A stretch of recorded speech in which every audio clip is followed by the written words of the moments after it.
Good morning, my dear students. Welcome back to the second class of the online session 2020-2021. Okay, so before I start with the next part of the chapter, so I would like to have a recapitulation of what we had done yesterday.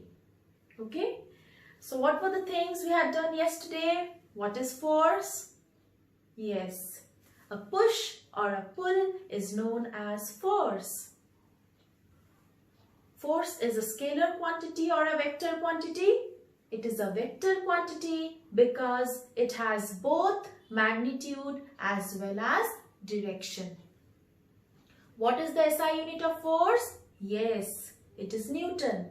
And the CGS unit of force? It is dyne. What is the relation between Newton and dyne? 1 Newton is equals to 10 to the power 5 dyne. Very good. The next one, interaction among forces. We had done. I hope there is no problem. And the third one, exploring forces. Isn't it? So what do we need to do when the forces are acting in the same direction? Subtract. No, we need to add up the forces. Very good. And the second one, the second case, when forces are acting in opposite direction, we need to subtract the forces. And when the forces are acting in the opposite direction, but the magnitude is same, what happens? The net or the resultant force becomes zero. Ultimately, there is no what? Effect of force. With this, I start with the next topic of the chapter, effects of force. Okay? Now, I had yesterday, I was telling you a term, the net force or the resultant force, isn't it? So, effect of force comes into action when the net force acts on an object. I mean to say that an example is, like yesterday the example I had given you, isn't it? A box, okay? And two of us, me and my friend, I told you, two of us, we were trying to move the box. Isn't it? So the net force, since both of them are acting in the same direction, so I told you the net or the resultant force will be the summation of both the forces. Here two forces were acting. There can be any number of force acting on an object. Okay, and the effect of the force will be because of the net force that is acting on the object. The effect, the ultimate effect will take place when the net force, whatever is the net force acting, that will produce an effect. Okay, so here we have the term net force, which is playing a very crucial role. Now, the different effects of forces we are going to study with the help of examples in our day-to-day life. Very first, very common example. Number one, I can tell you, supposing I take a rubber band and I try to pull it hard. When I pull the rubber band, what happens to the rubber band? It stretches, isn't it? So it stretches means the force that I am applying is making a change in the shape and size of the rubber band. Similarly, if I take a sponge ball and I squeeze it, I am able to change the shape and size of the ball on applying force, mind it. When we make chapati, the dough, we have to smash the dough again and again, isn't it? So in order to make the dough, we have to apply our force. That is an example of one of the effect of force. So number one effect, I can say it can bring a change in the shape. Please note it down. Shape and size of the object. Is that clear? Number two, let me describe motion and rest. What is motion? An object is said to be in a state of motion when it changes its position with time. And rest, an object is said to be in a state of rest when it does not change its position with time. Simple as that. Motion and rest. Why am I telling this? The reason is that force can bring a change in the state of motion of an object. It can also bring a change in the state of rest of an object. For example, supposing a football is kept on the ground. There is no motion. Suddenly, I go and I kick the football. When I kick the football, initially the ball was in a state of rest. As soon as I apply force, it changes its state. It moves. That means there is a change of state of motion. Rest has changed to motion. So can I say it can bring a change in the state of rest? I can say that. Number 3, change in the state of motion. The opposite thing. Supposing a ball comes closer and the goalkeeper suddenly catches the ball, football. So what happens? Automatically, the motion of the ball automatically changes to rest. So the opposite thing can also happen. Number 4, force can bring a change in the speed of an object. Okay, speed of an object. For example, a ball is coming towards me. So suddenly, if I am catching the ball, I am actually changing the speed. Suddenly I am decreasing, bringing the speed to 0. I can do that. Or else I can apply more force and change. I can increase the speed of the ball. That also I can do. Another thing I can do, I can change the direction of the object. Change in the direction of the object. What do you mean by that? A ball is coming towards you and the batsman hits the ball with his bat. So he changes the direction of the ball. So that can be done, isn't it? So we can say these are the different, in our day-to-day life, different examples you can set forward. So these are the different effects of force. A force can bring the change in the shape and size of an object. It can change the state of rest. It can change the state of motion of the object. It can bring a change in the speed. It can increase or decrease the speed of the object.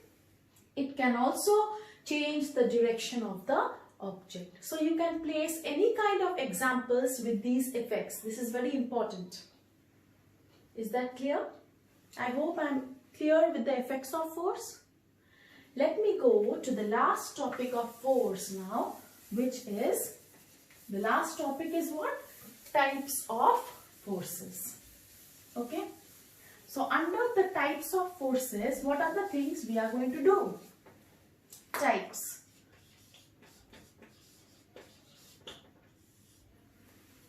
Okay.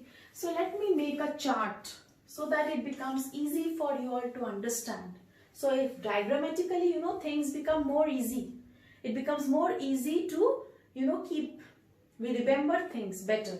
So let me just, in the form of a diagram, in the form of a chart, let me explain the different types of force that you have right now in your syllabus for class 8. Okay. So types of forces, under this we have contact force and we have non-contact force.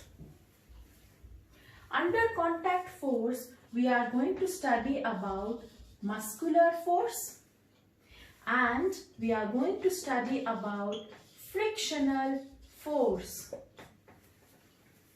Under non-contact force, we are going to study about 3 types of forces: magnetic force,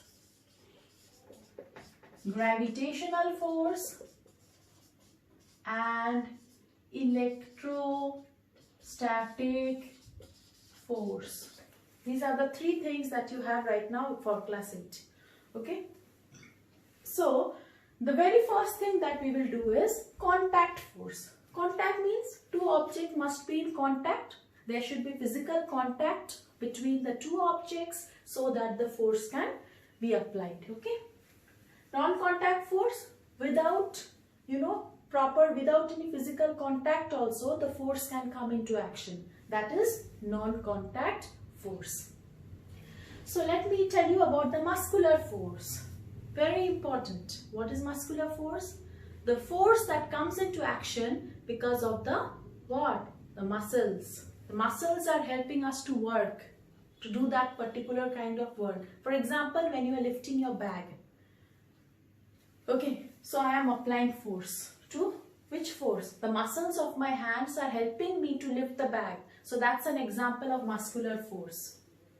Bullocks, bullock carts, horse carts. These animals also, they apply their muscular force in order to pull the cart. So these are some examples on muscular force, which is an example of contact force, because muscular force will come into action only when two objects are in contact with each other. Is that clear?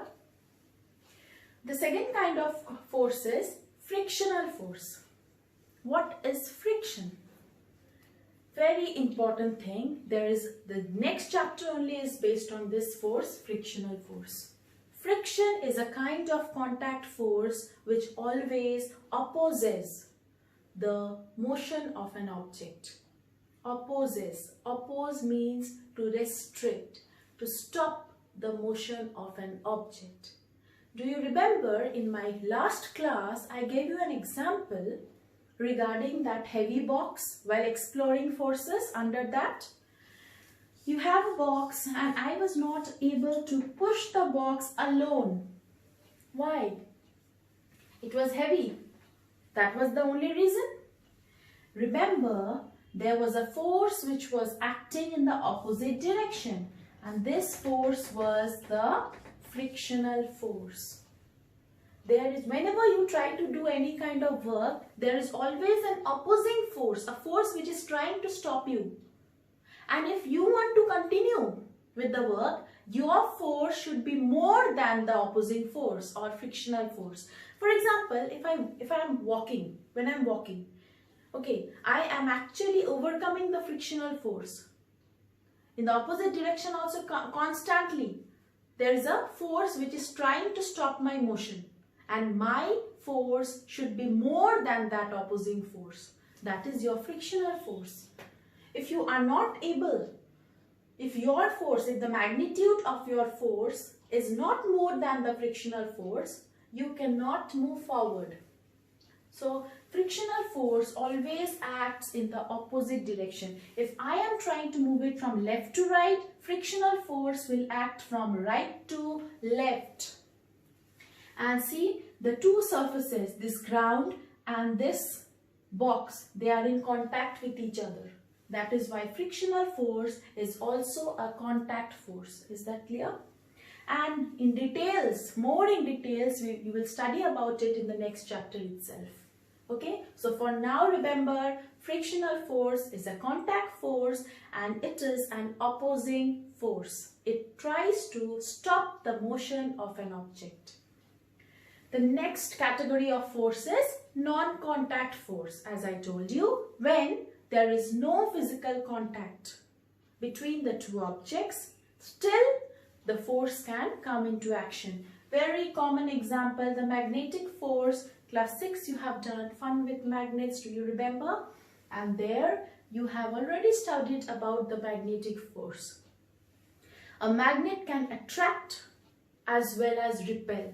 If you have a magnet like this and you have a piece of nail, we know this nail will automatically get attracted to the magnet even from a distance. From far also it can get attracted as long as there is magnetic field around it. Okay, so it can attract. At the same time, one magnet, you can place another magnet over here and you find they are repelling each other. The repulsion or the attraction is basically due to the poles. There are two kinds of poles in a magnet, North Pole and South Pole. If the poles are same, means like poles. If the poles are like poles means same. Like poles will always repel. And unlike means opposite poles. opposite poles will always attract, remember. For example, like poles, North Pole, South Pole, they will repel. If it is North Pole and South Pole, they will attract. So your magnetic force can be attractive or repulsive, but it is a non-contact force. Next comes the gravitational force. You must have noticed that a fruit, an apple, it falls in the downward direction. Why? It could have gone up also. No, it doesn't happen so, because there is a force which is acting on each and every object present on the surface of the earth. And that force is gravitational force, and gravitational force is always attractive in nature. Okay, it is always attractive in nature and it is acting on each and every object without being in contact always. So it's a non-contact force. And the very third one is electrostatic force. This particular force, you will study about it in details in chapter 15, some natural phenomena. Anyway, before that, let us see what is electrostatic force. Okay. You must have noticed a very common phenomena. Okay, you take a plastic comb and you rub it on your dry hair. You have put shampoo and you have dried your hair and you just rub it. And after some time you find these hairs gets automatically attracted to the plastic comb. You can perform another activity. You can take a plastic scale and you can rub it on your hair. And you have tiny small pieces of paper, you have bits of paper, and this is the plastic scale. You find automatically the paper gets attracted to the plastic scale. This is an example of electrostatic force, because from a distance only you will find they get attracted. The word electro comes from, you can say, charges, and static means stable. When the charges are at rest, they exert some kind of force on each other, which is known as electrostatic force. Okay, so this force can exist between two charged bodies as well as between a charged body and an uncharged body. From a distance only you will find your hair gets attracted to the comb. You can try it out. Okay, so this is an example of electrostatic force. So what do we have under forces? Contact force, non-contact force. Contact forces, two types: muscular force, frictional force. Non-contact forces are of three types: magnetic force, gravitational force, electrostatic force. Is that clear? So I have covered up all the topics related to force. So please go through the study material. You can go through your NCERT book also. As I have told you, you can download it online and you can study. Okay? Read the lessons thoroughly. Okay? And I hope I have made myself clear. And tomorrow in the next class again we are going to start with the other portion of the chapter. Okay? Till then, be prepared, study well, stay at home. Okay? So, thank you so much. See you all in the next class. Have a good day.